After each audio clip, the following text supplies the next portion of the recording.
Москвадан кыргыздарға үй бергisi сен болып қалдың бе? Ары жоқ Тағаева Гүлзада.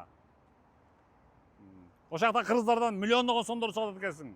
Как будто үй алып берип, тагдыр чечип жүргөн кишидей болуп. Ары жоқ. Мына көрүп койгула фотографиясы. Тағаева Гүлзада Рустамбековна. Байкабай кылтыгына түшүп калып жүрбөгүлө. Акча чогултат элден ушинтип үй алып берем деп. Мисалы сен айжигиттин айдадан 150 миң алып бербей жүрөсүң дагы эле. Келжебей туруп берип кой, уктуңбу? Я, Тағаева. Болбосо сен позор кылган видео тура берет. Россиядан көрбөй атап турасың менин видеолорумду. Мына көрүп койгула.